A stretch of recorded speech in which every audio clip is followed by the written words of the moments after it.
Hello everyone. तो कैसे हैं आप सब? आई होप आप सब अच्छे होंगे और उतने ही अच्छे तरीकों से आप सभी की पढ़ाई चल रही होगी। तो आज मैं आपके लिए लेकर आ चुका हूं छत्तीसगढ़ बोर्ड वार्षिक परीक्षा 2023-24 कक्षा 9वीं गणित के सैंपल पेपर मॉडल पेपर अभ्यास प्रश्न पत्र। आप तीनों कह सकते हैं लेकर मैं आ चुका हूँ और इसकी तैयारी आप अच्छे से करेंगे क्योंकि इसी पैटर्न में आपको वार्षिक परीक्षा में भी आपको देखने को मिलेंगे। तो चलिए शुरू करते हैं। पहला किन्हीं दो अपरिमेय संख्याओं का गुणनफल होता है, आपको देखकर इसमें से बताना है। दूसरा एक त्रिभुज का परिमाप 60 सेंटीमीटर है। यदि इसकी भुजाओं का अनुपात 1:3:2 है तो इसकी सबसे छोटी भुजा भी आपको ज्ञात करना है। क्लियर। प्रश्न क्रमांक 3 है, यदि दो जीरो रैखिक समीकरण 2x + 3y = k का समाधान है तो k का मान आपको ज्ञात करना है। क्लियर। प्रश्न क्रमांक 4 है, आकृति में BC वृत्त का व्यास और कोण BAO = 60 अंश है तो कोण ADC बराबर है, आपको ज्ञात करके बताना है। क्लियर। पांचवा है, एक शंकु का आधार व्यास 10.5 सेंटीमीटर और इसकी तिरछी ऊंचाई 10 सेंटीमीटर है। इसके वक्र का क्षेत्रफल आपको ज्ञात करना है। क्लियर।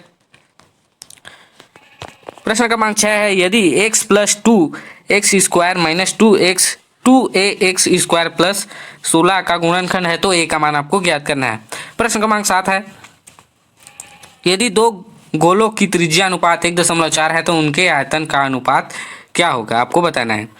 8वां है, दी गई आकृति में यदि L समांतर M तो X का मान क्या होगा, आपको बताना है। और ये आपका बहुत ही IMP क्वेश्चंस भी है, इसकी रचना करने को आता है आपके परीक्षा में। क्लियर। तो इसकी तैयारी अच्छे से आप करेंगे। प्रश्न क्रमांक 9 है, नीचे एक बस्ती टाउनशिप में चार हाउसिंग सोसाइटी और उन्हें जोड़ने वाली सड़कों की स्थिति दर्शाने वाला नक्शा दिया गया है। तो इसके आधार पर आपको बताना है कि सोसाइटी और एक सोसाइटी पर सीधी सड़कों द्वारा बने कोण का माप आपको बताना है। 10वां है, एक त्रिभुजाकार बोर्ड के किनारे 6 सेंटीमीटर 8 सेंटीमीटर और 10 सेंटीमीटर इसे 9 के दर से पेंट करने की लागत पैसे प्रति वर्ग सेंटीमीटर आपको कितनी होगी बताना है। 11 है, निम्नलिखित में से किसको प्रमाण की आवश्यकता है, आपको बताना है। 12 है, दो त्रिभुजों के लिए यदि एक त्रिभुज के दो कोण और सम्मिलित भुजा एक दूसरे के दो कोण और सम्मिलित भुजा के बराबर है तो सर्वांग समता नियम कौन सी है, आपको बताना है। क्लियर। प्रश्न क्रमांक 13, दी गई आकृति में ABCD एंड और AEFG दो समांतर चतुर्भुज हैं। यदि C = 60 अंश तो कोण AEF है, आपको बताना है कितने अंश का कोण है। उसके बाद आएगा हमारा प्रश्न क्रमांक 15। प्रश्न क्रमांक 15, यह एक आइसक्रीम कोन की तस्वीर है। शंकु की त्रिज्या 4 सेंटीमीटर और ऊंचाई 15 सेंटीमीटर। एक आइसक्रीम विक्रेता इसका 1.4 भाग खाली रखता है तो आपको बताना है शंकु के खाली भाग का आयतन क्या है, आपको बताना है। प्रश्न क्रमांक 16 है, यदि एक रैखिक समीकरण के हल -2 2 0 0 और 2 - 2 है तो यह इस प्रकार का होता है, आपको बताना है। प्रश्न क्रमांक 17 है, निम्नलिखित में से कौन सा सांख्यिकी के आंकड़ों का आलेखी प्रतिनिधित्व नहीं है। आगे बढ़ते हैं। प्रश्न क्रमांक 18 है, एक त्रिकोणीय फूल की क्यारी भुजाएं 5 मीटर 8 मीटर और 11 मीटर है। फूलों की क्यारियों का क्षेत्रफल क्या होगा, आपको बताना है। क्लियर। प्रश्न क्रमांक 19 है, समांतर रेखाएं वे होती हैं जो कभी एक दूसरे को नहीं काटती और कारण है समांतर रेखाएं 2 या 2 से अधिक रेखाएं हो सकती है, आपको बताना है इनके आधार पर किनमें से कौन सा सही है। क्लियर। प्रश्न क्रमांक 20 है, अभिकथन गैर शून्य आचार बहुपद की डिग्री शून्य होती है, कारण दो पदों वाले बहुपद का द्विपद कहा जाता है, आपको उनके आधार पर बताना है कि इनमें से कौन सा सही है। क्लियर। प्रश्न क्रमांक 21 है, एक चतुर्भुज के कोणों का अनुपात 3:5:9:13 है। चतुर्भुज के सभी कोण आपको ज्ञात करने हैं। क्लियर। प्रश्न क्रमांक 22 है, दिए गए चित्र में किरण OS एक रेखा POQ पर खड़ी है। किरण OR और किरण OT क्रमशः कोण POS और कोण SOQ के कोण समद्विभाजक है। यदि कोण POS इक्वल टू x है तो कोण ROT आपको ज्ञात करने हैं। क्लियर। और उसी के अथवा में दिया हुआ है उसके ही जैसे आपको अच्छे से इसे प्रिपेयर कर लेंगे। क्लियर।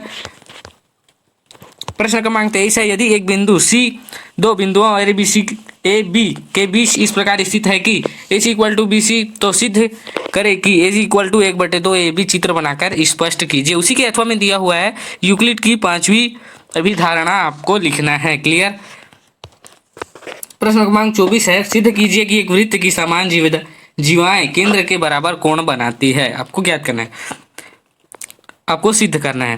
प्रश्न क्रमांक 25 है, विशेष क्षेत्र में 10 परिवारों की मासिक व्यय रुपये निम्नलिखित है। तो निम्नलिखित वर्ग अंतराल का उपयोग करके एक बारंबारता वितरण तालिका आपको बनाना है। क्लियर। प्रश्न क्रमांक 26 है, हर का परिमेयीकरण आपको करना है। ये आता है और आपका ये IMP क्वेश्चन भी है। क्लियर। प्रश्न क्रमांक 27 है, यह दिया गया है कोण XYZ इक्वल टू 64 डिग्री और XY को P तक बढ़ाया गया। दी गई जानकारी से एक आकृति बनाएं। यदि किरण YQ कोण JYP को समद्विभाजित करती है तो कोण XYQ और प्रतिवर्त कोण QYP ज्ञात करना है आपको। क्लियर। अथवा में दिया हुआ है वैसा ही वाला आपको अच्छे से इसे भी प्रिपेयर कर लेना है। क्लियर। प्रश्न क्रमांक 28 है, एक त्रिभुज आकार भूखंड की भुजाएं 3:5:7 है तो अनुपात में इसका परिमाप 300 मीटर, इसका क्षेत्रफल आपको ज्ञात करना है। प्रश्न क्रमांक 29 है, एक पार्क में खेलने वाली विभिन्न आयु वर्ग के बच्चों की संख्या एक यादृच्छिक सर्वेक्षण इस प्रकार पाया गया। क्लियर। तो उपरोक्त आंकड़ों को दर्शाने के लिए एक आयत चित्र बनाना है आपको। क्लियर। प्रश्न क्रमांक 30 है, निम्नलिखित समीकरणों में से प्रत्येक के लिए 3 हल लिखिए। 2x + y = 7 आपको हल इसके लिखना है। क्लियर। प्रश्न क्रमांक 32 है, करनी 7 - करनी 6 बटे करनी 7 + करनी 6 और b इक्वल टू करनी 7 + करनी 6 बटे करनी 7 - करनी 6 है तो आपको a²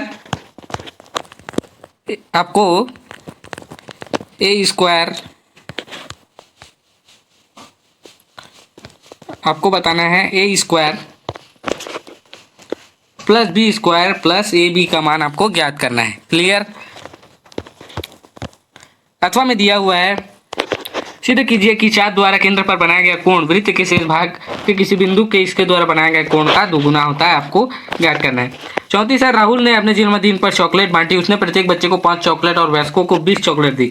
यदि चॉकलेट की संख्या को 1 से द्वारा दर्शाया जाता है और कुल वितरित चॉकलेट को y के रूप में दर्शाया जाता है तो 2 रैखिक समीकरण के रूप में आपको लिखना है। और दूसरा है, यदि उसने कुल 145 चॉकलेट वितरित की तो बच्चों की संख्या भी आपको ज्ञात करना है। क्लियर। अथवा में दिया हुआ है उसी के, आप देख सकते हैं अथवा में उसी के दिया हुआ है। एक और प्रश्न क्रमांक 35 है, कक्षा 9 के विद्यार्थियों द्वारा बालिका शिक्षा को लेकर अभियान चलाया गया। छात्रों ने रैली के लिए x - 5 पंक्तियां और 3x - 4 स्तंभ बनाए। विद्यार्थियों की कुल संख्या को बहुपद के रूप में आपको लिखना है। क्लियर। प्रश्न क्रमांक 38 है, नताशा को हर दिन सुबह 9 बजे अपने ऑफिस पहुंचना है। अपने कार्यालय जाते समय वह बेटे को स्कूल छोड़ती है। अब नताशा के घर उसके स्कूल के कार्यालय के नीचे दिए गए मानचित्र द्वारा दर्शाया गया है। तो दिए गए विवरण का उपयोग करते हुए निम्नलिखित प्रश्नों के उत्तर देने हैं आपको। क्लियर। तो इन प्रश्नों के उत्तर आपको देने हैं देखकर। क्लियर। प्रश्न क्रमांक 37 है, सांची के महान स्तूप भारत के सबसे पुरानी पत्थर संरचनाओं में से एक है और भारतीय वास्तुकला कलाकार एक महत्वपूर्ण स्मारक है। इसे मूल के 3री शताब्दी ईसा पूर्व सम्राट अशोक द्वारा बनवाया गया था। क्लियर। इसका केंद्रक बुद्ध के अवशेषों पर बनी एक साधारण अर्धगोलाकार ईंट से संरचना या ठोस आकृतियां हैं। तो इनके आधार पर आपको इन प्रश्नों के इन सवालों के उत्तर आपको बताना है। क्लियर। प्रश्न क्रमांक 38 है, एक सरकारी भवन में त्रिभुज के रूप में एक बगीचा है जो त्रिभुज ABC द्वारा दर्शाया गया है, जो एक समद्विभाजक त्रिभुज है। इनमें AB = AC भुजा BA को D तक बढ़ाया गया है, जैसे कि AD इक्वल टू AB चित्र में देख सकते हैं आप। क्लियर? तो आपको इनके उत्तर देने हैं, आपको चित्र को देखकर इनके उत्तर देने हैं। और इसी के अथवा में दिया हुआ है ऊपर दी गई आकृति में कोणों का पूरक युग्म कौन सा है, आपको ज्ञात करना है। क्लियर है?